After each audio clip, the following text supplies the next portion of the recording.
Hello everyone. तो आज मैं आप सभी के बीच जो लेकर आ रहा हूँ चैप्टर 2, एक दल के प्रभुत्व का दौर। तो चलिए स्टार्ट करते हैं। सबसे पहले चैप्टर का नाम है एक दल के प्रभुत्व का दौर।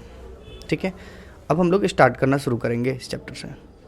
हमारे पास लोकतंत्र स्थापित करने की चुनौती, यानी भारत के अंदर जब भारत आज़ाद हुआ तो हमें पता है कि भारत को की जो आज़ादी मिली 1947 के समय मिली थी। जब भारत आज़ाद हुआ तो भारत के आज़ाद होने के बाद, ठीक है, भारत के सामने समक्ष जब हमारे देश में संविधान बना, देश के संविधान जब बना, तो संविधान जैसे ही बनता है हमारे देश का, संविधान बनने के बाद हमारे देश के अंदर एक चुनौती आती है, और वो सबसे बड़ी चुनौती ये रहता है, ठीक है, कि भारत में लोकतंत्र को कैसे स्थापित किया जाए। लोकतंत्र स्थापित कैसे किया जाए? लोकतंत्र को स्थापित करने के लिए सबसे पहले क्या है, एक चुनाव कराना होगा। क्या कराना होगा? चुनाव। और ये चुनावी प्रक्रिया एक ऐसी प्रक्रिया होती है जिसके लिए जनता से होकर गुजरना पड़ता है। और इस समय एक बहुत बड़ी समस्या उलझ कर के सामने आई थी। क्या समस्या ये थी कि हमारे देश में उस समय, हमारे देश की अगर हम बात करते तो सबसे बड़ी समस्या ये बनी हुई थी कि हमारे देश में कि उस समय अशिक्षित लोगों की संख्या काफ़ी ज़्यादा थी। अशिक्षित लोगों की संख्या काफ़ी ज़्यादा थी, और अशिक्षित लोगों की संख्या ज़्यादा होने की वजह से एक बहुत ही बड़ी समस्या उत्पन्न हो रही थी। समस्या ये उत्पन्न हो रही थी कि लोग लोकतंत्र के बारे में समझते ही नहीं थे, लोगों को उसके बारे में कुछ जानकारी नहीं थी। ठीक है, और इसलिए ये एक बहुत बड़ी समस्या से इससे उलझ रहे थे। तो चलिए अब हम करते हैं लोकतंत्र स्थापित करने की चुनौती, जहाँ पे सबसे पहले इसमें बताया गया, देखिए, स्वतंत्र भारत के सामने लोकतंत्र स्थापित करना एवं उसके लिए एक उचित पृष्ठभूमि तैयार करना एक अलग ही चुनौती है। और स्वतंत्रता के बाद से ही राजनीतिक दलों को कह रहा है कि प्रतिस्पर्धा की शुरुआत हो गई। यानी जब जैसे ही हमारे देश में देश हमारा स्वतंत्र हुआ, उसके तुरंत बाद ही राजनीतिक दलों में प्रतिस्पर्धा शुरू हो गया था। और स्वतंत्रता के बाद से ही हमारे देश के नेताओं ने लोकतंत्र स्थापना करने का मन बना लिया था। यानी हमारा एक तरफ देश, हमारे देश जो है, हमारे देश का एक तरह से संविधान लागू हुआ। संविधान लागू होने के तुरंत बाद हमारे देश के अंदर, हमारे देश के जो नेताएं थे, जितने भी नेता थे, उन सारे नेताओं ने मिल करके, है ना, लोकतंत्र स्थापित करने का मन ठान लिया। यानी कहने का मतलब ये था कि अगर देश में, हमारे देश का अगर संविधान लागू हो गया, हमारे देश के संविधान लागू होने के तुरंत बाद देश में लोकतंत्र स्थापित करना जरूरी हो गया था, क्योंकि एकमात्र वही रास्ता बचा हुआ था जिससे संविधान हमारा कायम रह सकता था। इसलिए उन्होंने मन बना लिया कि लोकतंत्र की स्थापना करना जरूरी है, और हर देश के और समाज के शासन के स्वचालन के लिए नियम बनाना अनिवार्य है। कोई भी देश है और किसी भी देश के अगर उस देश का समाज में शासन का स्वचालन करना है, तो किसी देश के शासन का स्वचालन करना है तो उसके लिए नियम बनाना अनिवार्य होता है, जिसके लिए अनेक विकल्प उपलब्ध भी होते हैं। ठीक है, समाज में मौजूद समूहों के महत्वाकांक्षाओं को पूरा करना भी सरकार की ही जिम्मेदारी होती है। अगर सरकार है तो समाज में मौजूद जितने भी महत्वाकांक्षाएं हैं, उन सारे महत्वाकांक्षाओं को पूरा करना भी सरकार की एक जिम्मेदारी बनती है। और सरकार का ये जिम्मेदारी है कि सरकार इन तमाम चीज़ों पर ध्यान दे, और इसके लिए सरकार को ही ऐसा समाधान निकालना था जिससे समस्याओं का निदान हो सके। यानी यहाँ पे सरकार ही इस चीज़ का समाधान निकाल सकती थी जिससे कि सारी समस्याओं को दूर किया जा सके। और इस तरह से स्वतंत्रता के पश्चात भारत में लोकतांत्रिक शासन प्रणाली को अपनाया गया, और जिसका उद्देश्य जो है जनहित के लिए शासन और जनता का शासन रहा। ठीक है, इसका मतलब क्या है कि जैसे ही हमारे देश जो है स्वतंत्र हुआ, स्वतंत्र होने के तुरंत बाद हमारे देश के अंदर जो हमारे देश में शासन व्यवस्था लगाया गया, तो हमारे देश के अंदर शासन व्यवस्था जो बनाया गया वो लोकतांत्रिक शासन व्यवस्था बनाया गया, और इसी शासन व्यवस्था के आधार पर देश का विकास होना शुरू हो गया। ठीक है, अब हमारे पास आता है चुनाव आयोग, जिसको हम बोलते हैं इलेक्शन कमीशन। ठीक है, इलेक्शन कमीशन।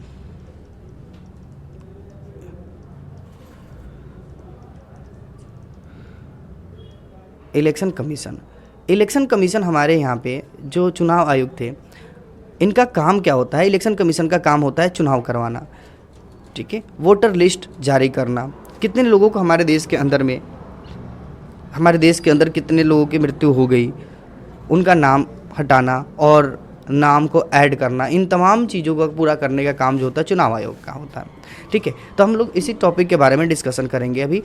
तो अभी हमारे पास टॉपिक है कि 26 नवंबर 1949 यानी 26 नवंबर 1949 को भारत का संविधान बनकर के तैयार हुआ था, सबको मालूम है। और 14 जनवरी 1950 के हस्ताक्षर किए गए।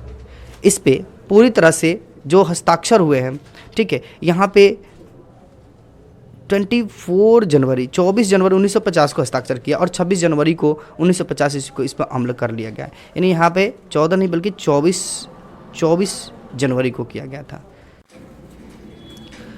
तो 24 जनवरी 1950 को हस्ताक्षर किया गया और 26 जनवरी 1950 ईस्वी को इस पे अमल कर लिया गया। और इस समय तक देश का प्रशासन अंतरिम सरकार चला रही थी। अभी देश का जो प्रशासन चल रहा था अंतरिम सरकार के द्वारा चलाया जा रहा था। और संविधान के लागू होने के बाद यह आवश्यक हो गया था कि देश के शासन अब लोकतांत्रिक सरकार के हाथों में सौंप दिया जाए। यानी अब जो देश का शासन व्यवस्था है अब लोकतांत्रिक सरकार ही चलाए। ठीक है, तो अब भारत में चुनाव आयोग का गठन जनवरी 1950 ईस्वी में हुआ। यानी चुनाव आयोग की अगर बात करते हैं तो चुनाव आयोग का जो गठन हुआ था वो 1950 ईस्वी में हुआ था। अब कह रहे कि संविधान में वर्णन अनुसार ही सरकार के चयन के लिए इस आयोग का गठन किया गया। ठीक है, और सबसे पहले जो चुनाव आयोग बने थे उनका नाम था सुकुमार सेन। ठीक है, जो सबसे पहले चुनाव आयोग घोषित किए गए थे। चुनाव आयोग का महत्वपूर्ण कार्य देश भर में शांतिपूर्ण और निष्पक्ष चुनाव का आयोजन कराना है, जो कि मैंने पहले बता दिया है। अब हमारे पास अगला टॉपिक आता है चुनाव आयोग के समक्ष मौजूद कठिनाइयाँ। चुनाव आयोग के सामने जो है कौन कौन सी कठिनाइयाँ आई थी, उन तमाम चीज़ों के बारे में हम बढ़ेंगे। ठीक है, उस समय चुनाव आयोग के सामने, अभी मैंने बताया था कि चुनाव आयोग के सामने सबसे बहुत बड़ी कठिनाइयाँ आई थी, क्योंकि भारत में लोकतांत्रिक तरीके से चुनाव कराया जाना था और लोकतांत्रिक तरीके से चुनाव कराना हमारे देश में बहुत ही मुश्किल था।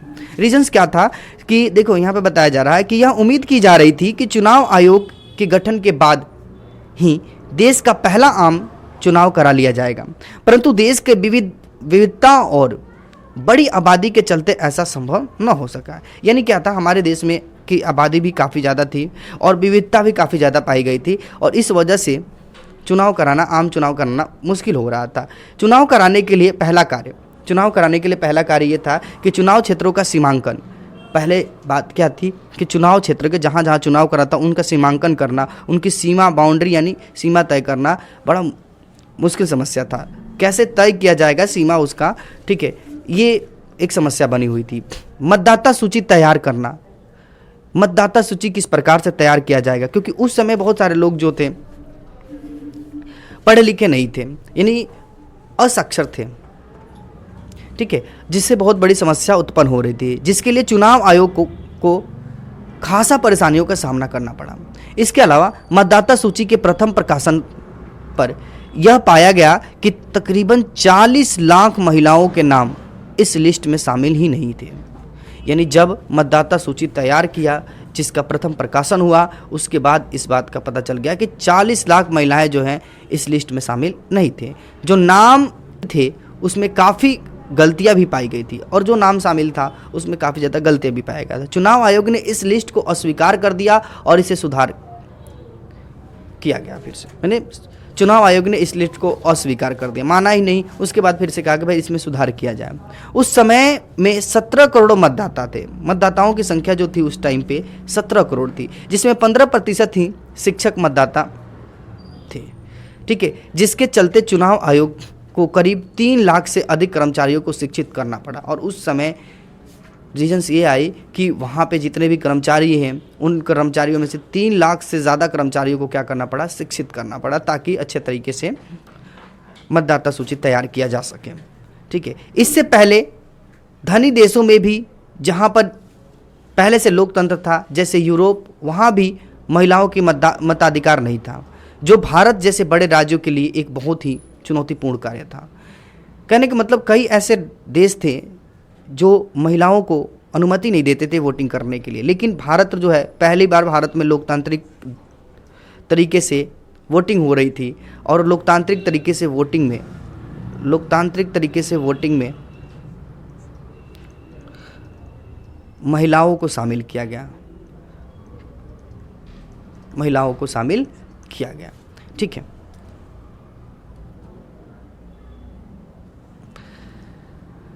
अब आता है हमारे पास पहले 3 चुनाव में कांग्रेस का प्रभुत्व किस तरह से। जब पहला चुनाव होता है, दूसरा आम चुनाव होता है, तीसरा आम चुनाव होता है, तीनों चुनावों में कांग्रेस का प्रभुत्व होता है, कांग्रेस अपना दबदबा बनाए रखती है। और किस तरह से दबदबा बनाए रखती है, इसी टॉपिक के बारे में हमें अभी स्टडी करना है। पहले आम चुनाव के बाद नतीजों से किसी को भी शायद ही आशंका होता, क्योंकि भारतीय राष्ट्रीय कांग्रेस का ही प्रभुत्व उस समय देखा जा रहा था। पहली बार यह देखा जाए वहाँ पे कि पहला जब आम चुनाव हुआ था उसका नतीजा से ही, यानी उसका जब रिजल्ट निकाला यहाँ गया, रिजल्ट जब निकाला गया तो उस रिजल्ट से शायद ही किसी को इस चीज़ से अचंभा में पड़े, और कोई भी पर्सन जो होगा अचंभा में पड़े होंगे, क्योंकि भारतीय राष्ट्रीय कांग्रेस का ही प्रभुत्व उस समय देखा जा रहा था। यानी जहाँ भी देखा जाए वहाँ सिर्फ और सिर्फ एक ही पार्टी का नाम आ रहा था, जिसका नाम था भारतीय राष्ट्रीय कांग्रेस।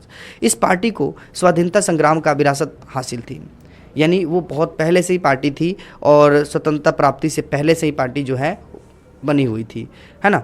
इस पार्टी में स्वयं जवाहरलाल नेहरू थे जो राजनीतिक में करिश्माई नेता थे, यानी इस पार्टी का जो नेतृत्व पंडित जवाहरलाल नेहरू के हाथों में था। और कांग्रेस का उदय जो है 1885 में, यानी कांग्रेस की स्थापना जो हुआ था वो 1885 ईस्वी में हुआ था। और इसमें 9 शिक्षित कामकाजी वर्ग के रूप में इसका स्थापना हुआ था। एक राजनीतिक पार्टी के रूप में इसका उद्गम 20वीं शताब्दी के बाद हुआ। कांग्रेस का विभिन्न विचारधाराओं में गुटों को मिला करके बनी एक पार्टी थी कि एक मध्यवर्गीय समूह के रूप में यह उभरी। विपक्षी पार्टियों की हम बात करते हैं तो इस समय कांग्रेस की रणनीतियां एवं फैसलों की आंशिक रूप से ही प्रभावित कर सकी। कांग्रेस में जो गुट बने हुए थे वे शासन में भीतरी सुधारों पर कार्य कर रहे थे, यानी जितने भी कांग्रेस में गुट बने हुए थे वो शासन में भीतरी सुधारों में ही काम कर रहे थे, जिसके राजनीतिक होड़ का बाहर से कोई ताल्लुक भी नहीं था और यह होड़ कांग्रेस के भीतर ही थी। यही कारण था कि इसे कालखंड को कांग्रेस प्रणाली भी कहा गया है।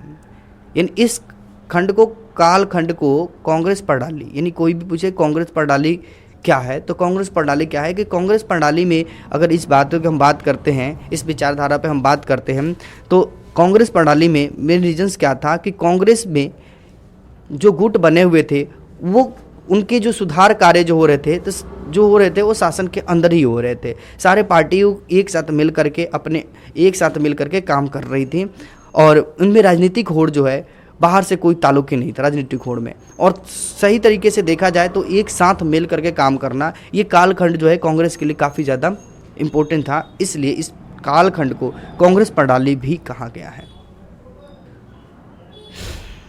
अब आता है कांग्रेसी प्रभुत्व की प्रकृति। कांग्रेसी प्रभुत्व की प्रकृति अब इसमें बताया गया है कि आम चुनावों के नतीजों की घोषणा के बाद कांग्रेस का प्रभुत्व साफ तौर पर दिखाई देने लग दिया और उसने 489 सीटों में से 364 सीटें हासिल की। यानी पहले आम चुनाव में कांग्रेस पार्टी जो है जो सीटें हासिल की थी वो 364 सीटें हासिल की थी। इस सूची में कम्युनिस्ट पार्टी दूसरे दर्जे पर थी, यानी अगर नाम आता है दूसरी पार्टी का तो वो थी कम्युनिस्ट पार्टी। ठीक है, तो यानी कांग्रेस पार्टी के अलावा एक दूसरे पार्टी का जो नाम आता है उस समय तो उस पार्टी का नाम है कम्युनिस्ट पार्टी।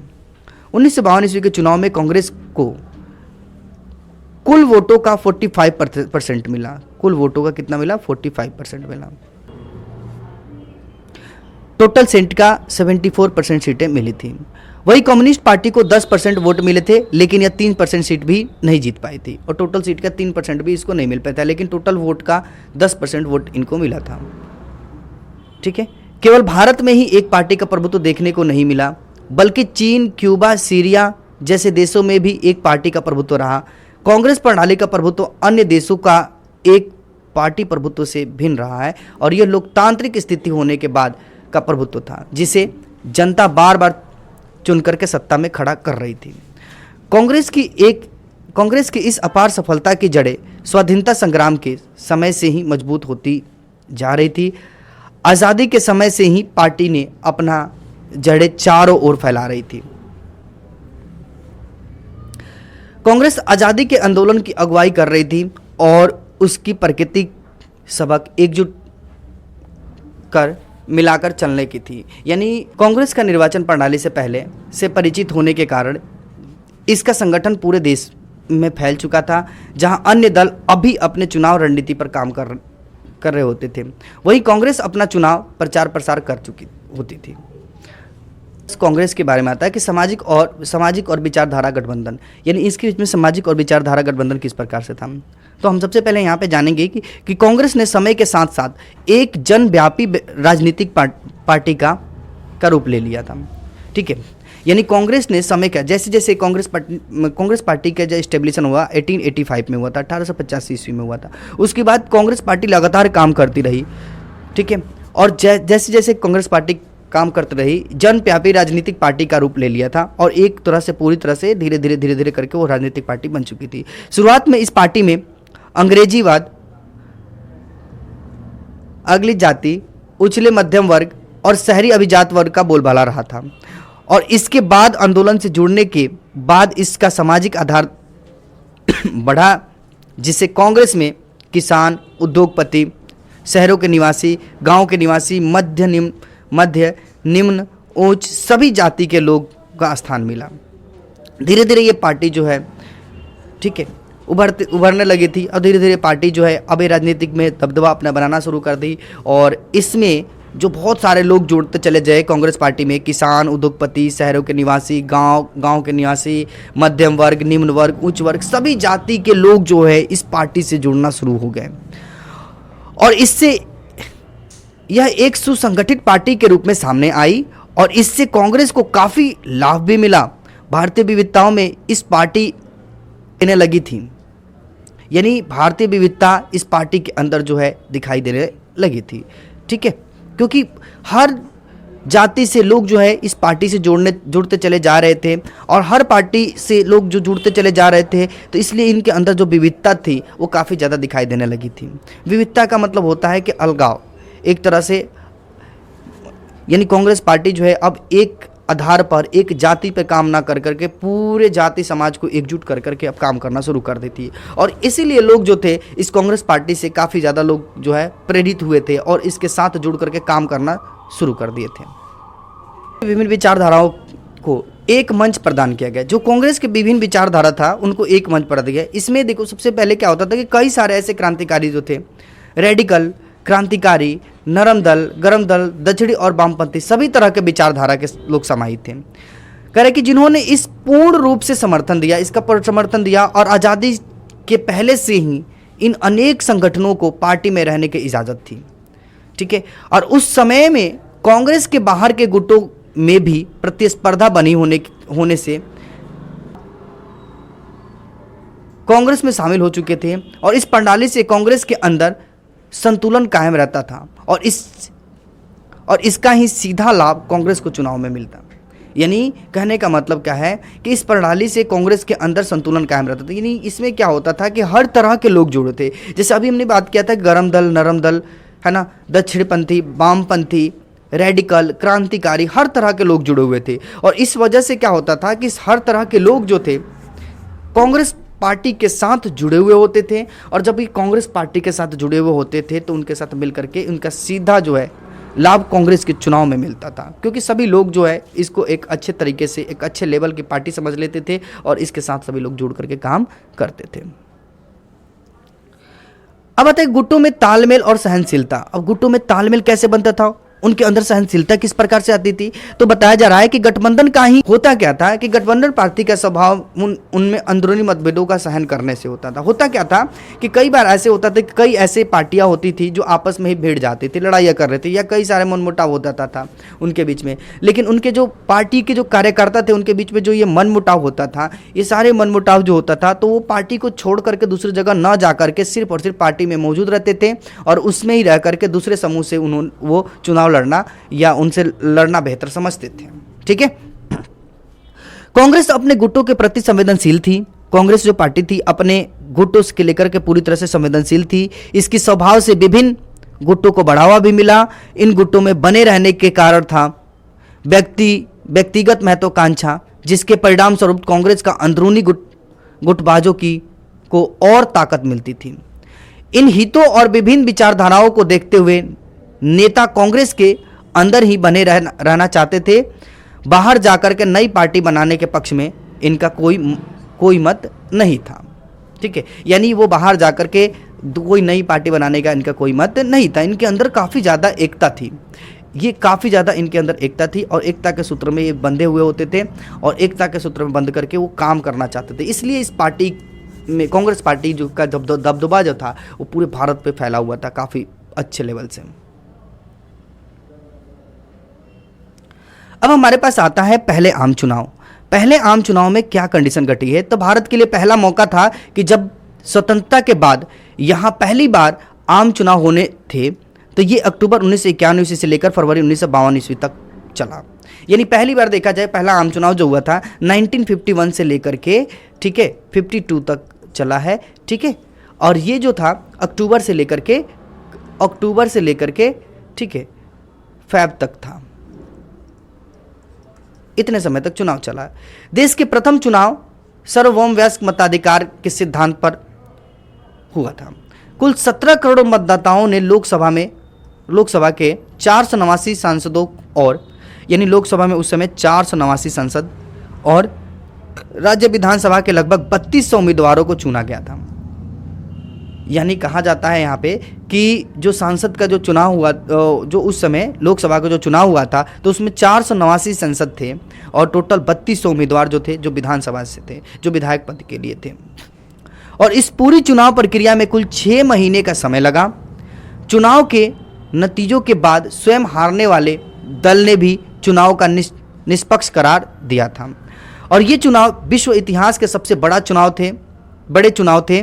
इसके बाद यह तो साफ हो गया था कि लोकतांत्रिक चुनावों के लिए गरीबी और अशिक्षा राह का पत्थर नहीं बन सकती है। यानी इससे इस बात का पता चल गया था कि इसका जो है गरीबी और अशिक्षा राह का पत्थर नहीं बन सकता है। ठीक है, ये निष्पक्ष तरीके से चुनाव हुआ और इस चुनाव का जो फायदा भी है सभी को बहुत अच्छे से पहुंचा। विपक्षी पार्टियों का उदय, इसमें विपक्षी पार्टियां जो है किस तरह से का उदय हुआ, विपक्षी पार्टियों का उदय किस प्रकार से हुआ, इसमें बात करते हैं।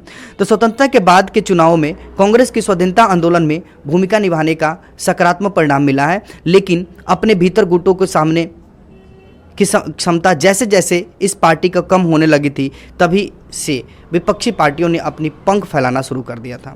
यानी यहाँ पे जैसे जैसे गुटों की संख्या सामने की क्षमता जो है जैसे जैसे इन पार्टी में कम होने लगी थी, वैसे ही विपक्षी पार्टियों ने अपना अपना पंख फैलाना शुरू कर दिया था।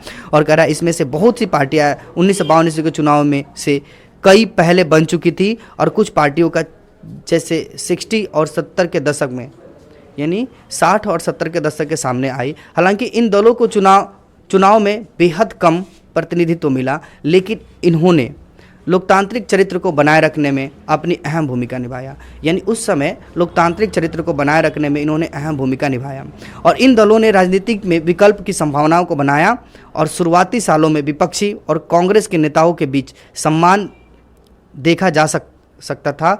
सोशलिस्ट पार्टी के नेता को जवाहरलाल नेहरू सम्मान की दृष्टि से देखते थे।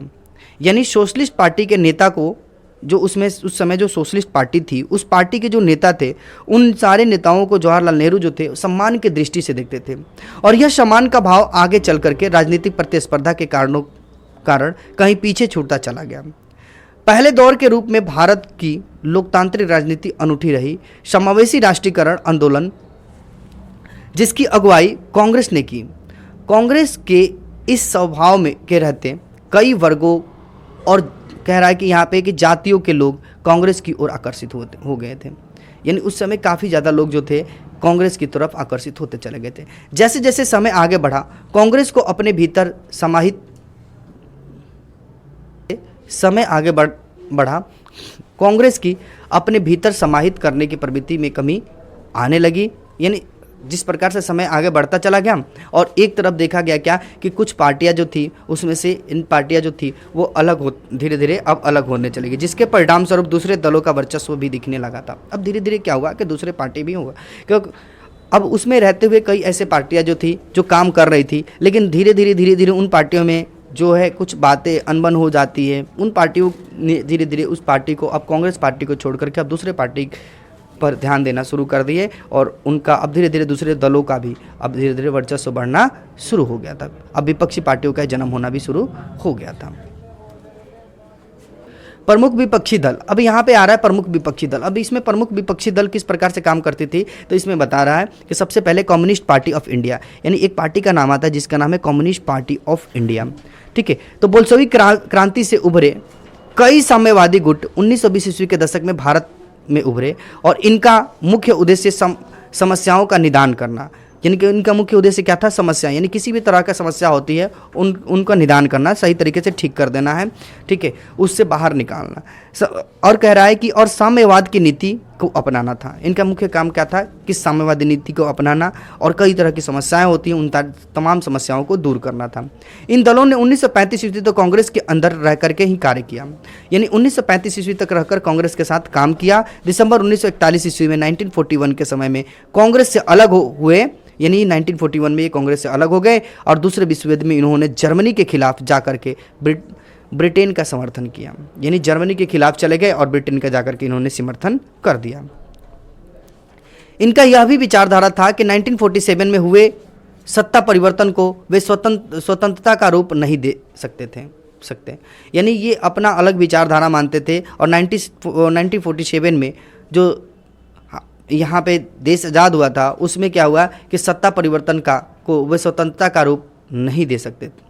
ठीक है, अब यहाँ पे कांग्रेस के अन्य विपक्षियों से तुलना करें तो कम्युनिस्ट पार्टी को पहले आम चुनाव में सबसे अधिक सीटें 16 सीटें मिली थी, और इसके बाद बंगाल, बिहार, आंध्र प्रदेश जैसे राज्यों में अधिक समर्थन मिला है। यानी इन नाम था भारतीय जनसंघ। अगर भारतीय जनसंघ पार्टी की बात करते तो इस पार्टी का गठन 1951 ईस्वी में हुआ था, यानी भारतीय जनसंघ पार्टी का गठन जो हुआ था वो कब हुआ था, 1951 ईस्वी में हुआ था, 1951, जिसके संस्थापक रहे श्यामा प्रसाद मुखर्जी। पूछा जाता भारतीय जनसंघ पार्टी के जो संस्थापक थे वो कौन थे, तो श्यामा प्रसाद मुखर्जी थे। और इसका मुख्य बल एक राष्ट्र एक देश एक सांस्कृतिक था। पूछा जाता भाई भारतीय जनसंघ पार्टी का क्या उद्देश्य था, तो इसका मुख्य उद्देश्य था, ठीक है, कि एक राष्ट्र एक देश और एक सांस्कृतिक था। ठीक है, जिसकी स्थापना 1951 ईस्वी में हुआ था, जिसके संस्थापक कौन थे, श्यामा प्रसाद मुखर्जी थे। इसके सदस्यों का यह विचार था, इनके सदस्यों का विचार क्या था कि देश की सांस्कृतिक परंपरा के माध्यम से आधुनिक और प्रगतिशील बन सकती है। भारतीय जनसंघ ने भारत पाकिस्तान के मध्य सीमाओं को ख़त्म करने की बात की और हिंदी को राजभाषा बनाने पर भी बल दिया गया। यानी भारतीय जनसंघ पार्टी जो थी वो हिंदी को राजभाषा बनाने की पर भी बल दिया था, और भारत पाकिस्तान के मध्य जो सीमा है उसको ख़त्म करने, सीमा विवाद थे उसको ख़त्म करने की इन्होंने बात की थी। 1964 में चीन के बाद भारत को भी परमाणु परीक्षण करने की बात को लेकर के बल दिया। यानी 1964 में चीन के बाद अब इन्होंने भारत को भी परमाणु परीक्षण करने के लिए, ठीक है, परमाणु परीक्षण करने के लिए भी बात किया, ताकि भारत को भी अपना परमाणु परीक्षण करना चाहिए और देश में उनके पास भी एक परमाणु हथियार होना चाहिए। यानी परमाणु हथियार पर बात विमर्श करने वाला जिस पार्टी का नाम आता है वो भारतीय जनसंघ पार्टी है। धार्मिक और सांस्कृतिक आधार पर अल्पसंख्यकों को दी जाने वाली रियायतों का भी जनसंघ ने कड़ा विरोध किया था। यानी धार्मिक और सांस्कृतिक आधार पर, जो धार्मिक और सांस्कृतिक आधार पर अल्पसंख्यकों को दी जाने वाली जो रियायत दी गई थी, जो छूट दिया गया था अल्पसंख्यकों को धर्म और संस्कृति के आधार पर, उनके विरोध में भी जनसंघ पार्टी जो है भारतीय जनसंघ पार्टी ने कड़ा विरोध किया था। और इस विपक्षी पार्टी को पहले आम चुनाव में 3 और दूसरे आम चुनाव में 4 सीटें मिली थी। ठीक है, इसमें केवल हिंदी भाषा क्षेत्रों में ही समर्थन प्राप्त हुआ है। सिर्फ और सिर्फ ये हिंदी को राष्ट्रभाषा की दर्जा देना चाहते थे इस पार्टी ने, और इसलिए इनको हिंदी भाषी क्षेत्रों में ही इनको सबसे ज़्यादा सीटें प्राप्त हुई थी। 3 सीटें जो है पहले आम चुनाव में और 4 सीटें जो है दूसरे आम चुनाव में प्राप्त हुए थे।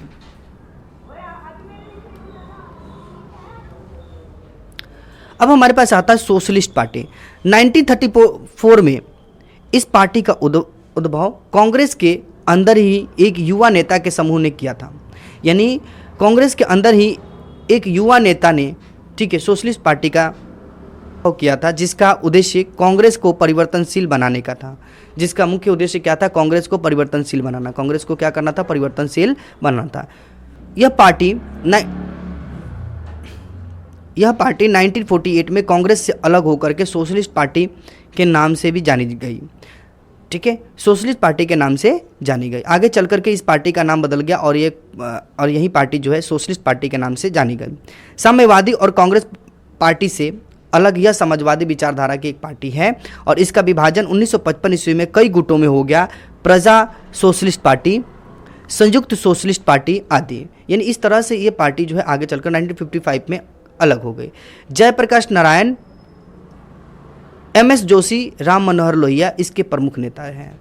यानी सोशलिस्ट पार्टी के जो मुख्य नेता रहे हैं वो जयप्रकाश नारायण, MS जोशी, राम मनोहर लोहिया, ये जो नेता जो थे ये इस पार्टी के जो मुख्य लीडरशिप रहे हैं। अब इसकी वर्ष घटनाक्रम कब कब क्या हुआ है इसमें 26 नवंबर 1949 को भारतीय संविधान सभा का अंगीकरण, यानी 26 नवंबर 1949 ईस्वी को संविधान जो है पूरी तरह से बन करके तैयार हो गया था। 26 जनवरी 1950 ईस्वी को इसने भारतीय संविधान को अपना लिया गया था। ठीक है, और जनवरी 1950 ईस्वी में चुनाव आयोग का गठन, यानी 1950 ईस्वी में जनवरी 1950 में क्या गया? चुनाव आयोग का गठन किया गया था और पहला चुनाव आयुक्त जिसका नाम आता है वो सुकुमार सेन थे। ठीक है, 1952 ईस्वी में भारत में पहले आम चुनाव हुआ था, यानी पहला आम चुनाव जो हुआ था 1952 ईस्वी में। 1990 ईस्वी में चुनाव में इलेक्ट्रॉनिक वोटिंग मशीन का पहली बार प्रयोग किया गया था। यानी पहली बार इलेक्ट्रॉनिक वोटिंग मशीन का जो प्रयोग किया गया था वो 1990 ईस्वी में हुआ था। 2004 ईस्वी में पूरे देश में EVM मशीन का प्रयोग किया गया। यानी पहली बार 2004 ईस्वी में EVM मशीन का प्रयोग जो किया गया था वो 2004 ईस्वी में किया गया था। ठीक है, हमारा ये चैप्टर जो है कंप्लीट हो गया और अब हम करेंगे नेक्स्ट क्लास में नेक्स्ट चैप्टर। Thank you.